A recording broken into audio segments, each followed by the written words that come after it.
Bonjour everyone. Hello, welcome to a vlog und für unsere deutschsprachigen Freunde herzlich willkommen. Wir möchten euch heute unser erstes Projekt zusammen zeigen. So today we would like to show you our very first renovation project that we did together.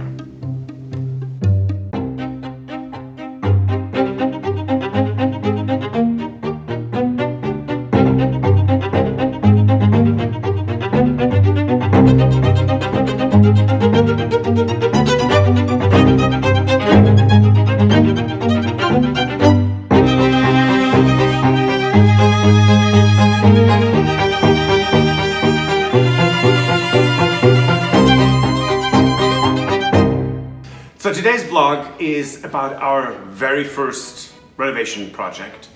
So we had rented a beautiful house in Chicago, and who doesn't like a good scummy landlord? So we were just settled in, everything was, furniture was in, was decorated, we're happy. And landlord came and said, actually, I want to sell. That's not what we wanted to buy. So it was a house that was in a lovely neighborhood in Chicago, not particularly well built because our office was on the upper level, and when there was just a bit of wind, the entire house was swaying. Yeah. So not pretty. So Stuart said, no, let's just look for something else. So we did, and we found, Stuart found our first home that we renovated together. This single-family home was built in 2009 with approximately 3,780 square feet, or 351 square meters. It was a 4-level home with 4 bedrooms, 3 full bathrooms, and 1 half bathroom, and with a lot size of 3,000 square feet, or 279 square meters. The main level, or ground level, consisted of a living room, a dining room, 1 half bathroom, and a kitchen with a breakfast area and pantry. The lower level, or basement, consisted of a family room, a recreation room, the utility room, and a bedroom with a full bathroom and sauna. The second level, or first floor, consisted of 2 bedrooms, a full bathroom, utility and laundry rooms, and a master bedroom suite with a walk-in closet and master bathroom. The third level, or second floor, consisted of a penthouse room and a roof deck with a pergola. So this house was built in 2009, sold to an investor for a lot of money. And then in 2009 the crash came and the house was not sold. The investor went bankrupt. No one ever lived in that house. Right. It was still brand new. However, the house was not what in the United States we call winterized. If you turn off or if you don't pay your utility bills, the gas company and the electricity company turn it off. And they did in this house. However, they did not winterize it, meaning they did not shut off the water.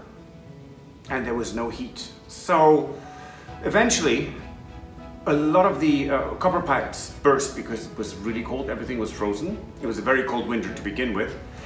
And the future neighbors told us that there was actually the entire basement, which had a 10-foot ceiling that's over 3 meters, was above, so part of it is above ground, and there was water gushing out of the front windows. Right. That's how much flooding was in that house. And on the entire ground floor, first floor, as we say here, the wood floors were flooded, and finally the city came, shut off the water.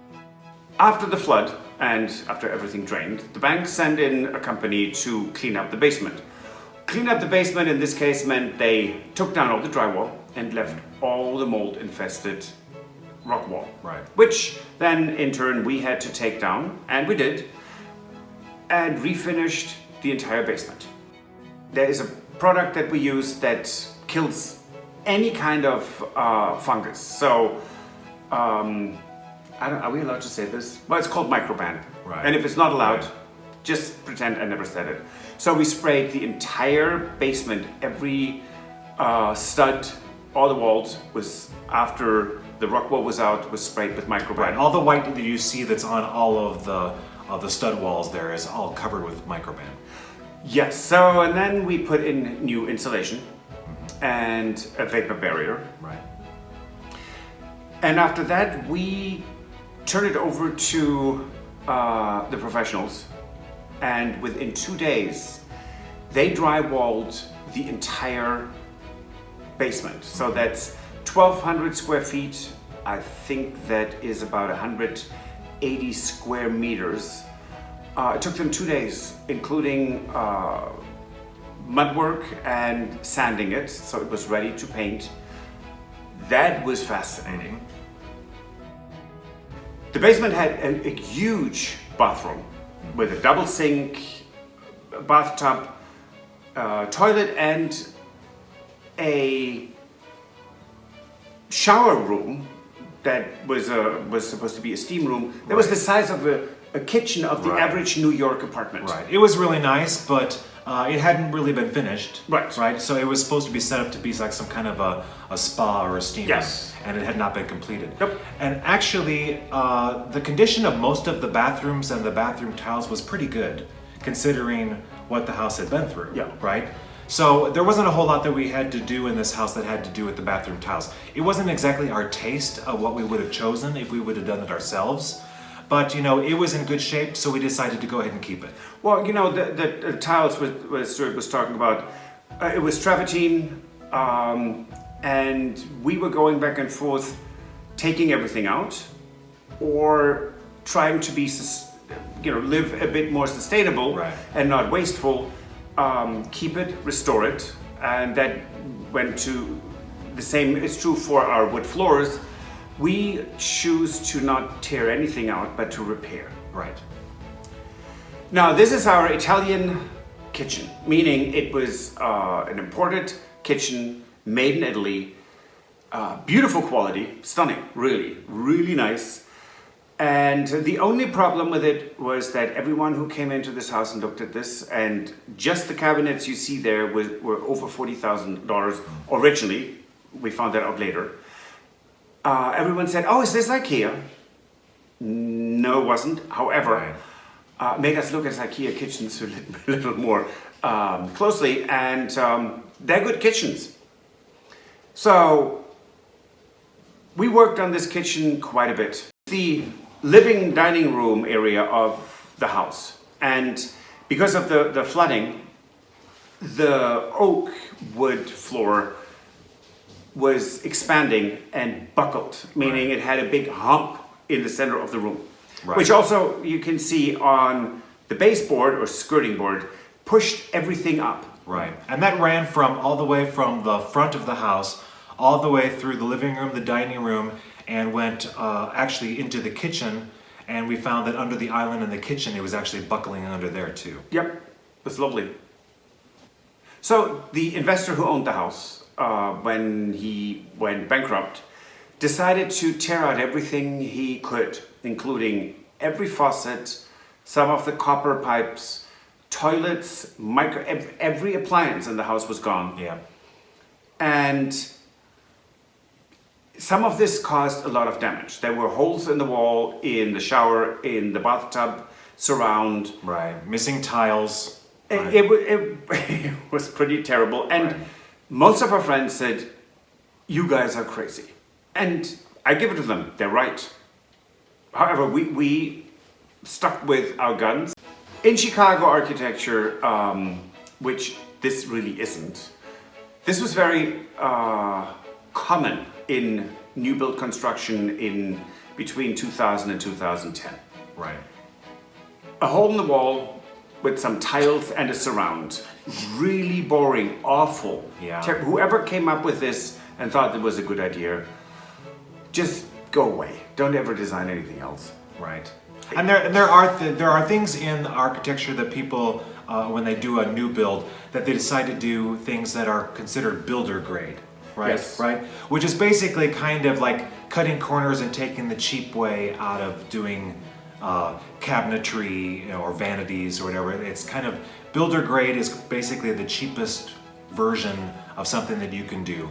Yes, but there's a difference between builder grade and just plain ugly. This is ugly. Right. So we decided that needed to go, sorry. Right. So one of the first things that we did was I went ahead and I put together, using one of my 3D programs, I put together a design for a new fireplace. There's always a good place for a good hammer and a good crowbar. So we took all the tiles off, and I remember that there are carpet knives for utility, or blades for utility knives. What the builders had done, they put utility knife blades in between the top of the fireplace and the tiles. Well, you can't see them, so I'm tearing it out, and I totally cut open one of my fingers completely. Yeah, it was lovely. Yeah. Bleeding like a pig, but you know, that will never stop us. Anyway, so we took everything out, and we wanted to get this finished, the tile work, before they started with the floors. And the floors we did not refinish. We have an amazing carpenter who did that work for us at the house in Chicago and at our home here in Woodstock, Illinois as well.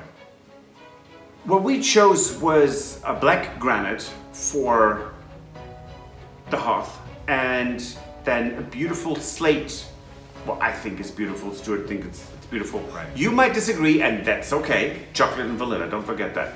So we chose that, and then Stuart created and built the entire fireplace surround.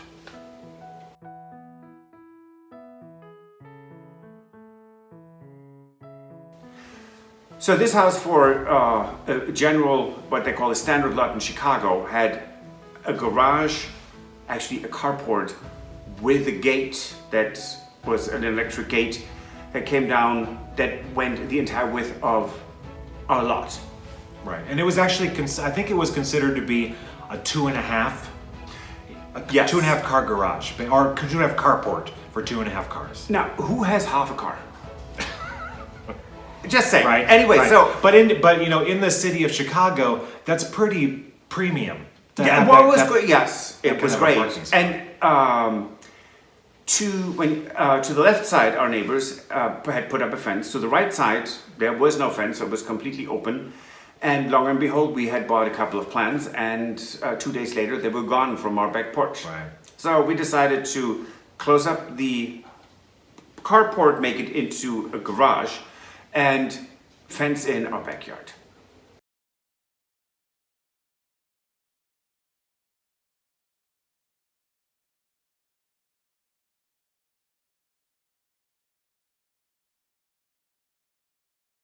So once we had gotten the carport enclosed into a garage and we had put the fencing up, then we decided that we were going to landscape in the backyard. And it went back and forth. We did multiple things, and Stuart had found this amazing granite fountain, black granite. We had a bench already that was an Indonesian teak bench, which was from a resale store. We got some really nice plants, and it was this Zen-ish sanctuary in the back of our house. Yeah, that's very nice. red lava rock we got to fill in on the ground. So once we got our very first Irish Terrier, we realized that it's no fun for any dog to walk on lava rock. So we took all the lava rock out and started digging to put in some more plants, and we realized that the builders had put bags and bags of concrete that they didn't use. They just dug them into, or just put them into the backyard and covered them with soil. So we had these 60, 70 pound heavy pieces of garbage that we had to take out. It took weeks, and a sledgehammer is a good thing.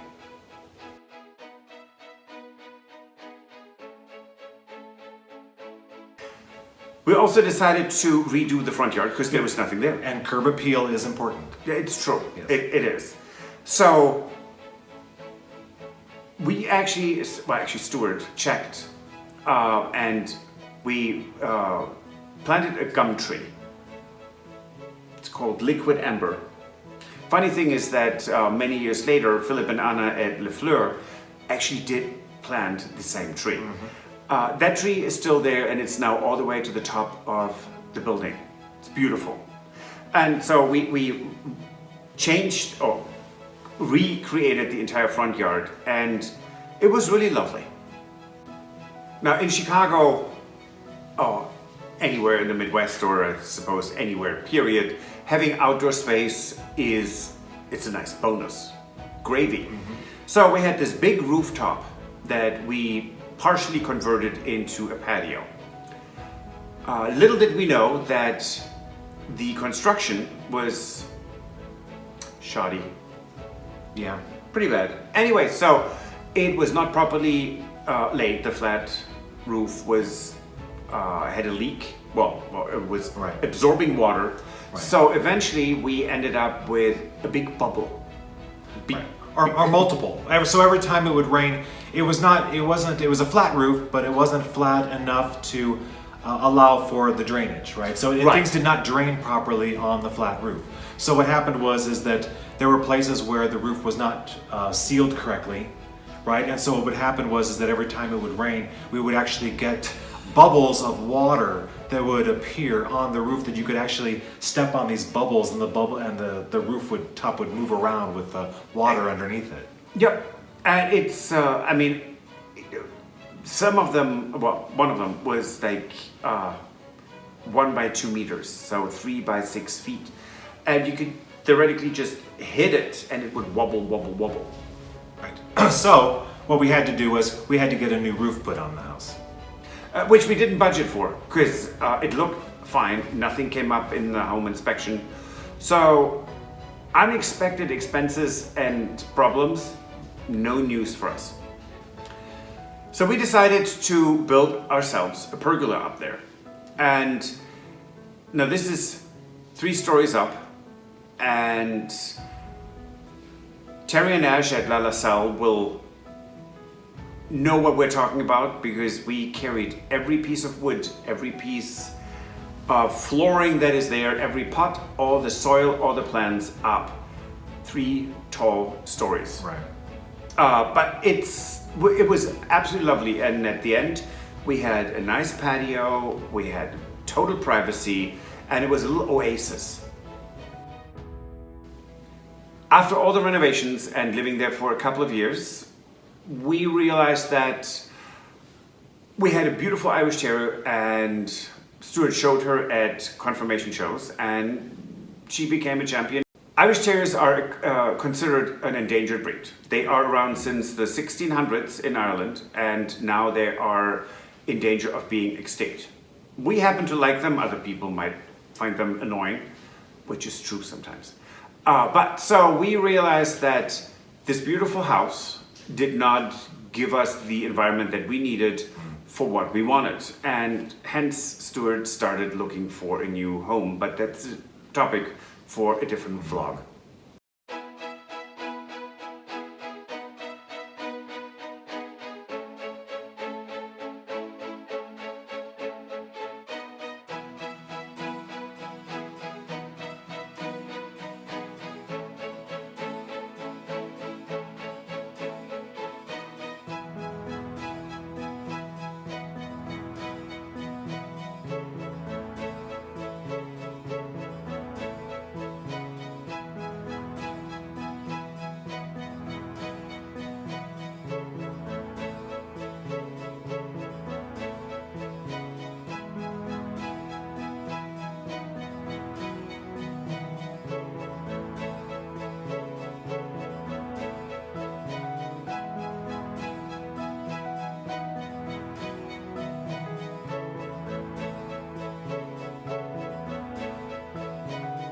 See you next time. Au revoir. Thank you so much for watching. Auf Wiedersehen, und wir hoffen, es hat euch gefallen. We hope you enjoyed this vlog. Thank you for watching. If you enjoyed this video, please use the like feature to let us know. Also, don't forget to subscribe to our Journey to the Chateau YouTube channel if you would like to see more. Once you've subscribed, you can tap the notification bell in order to ring it, which will allow you to receive all notifications from our channel. Thank you.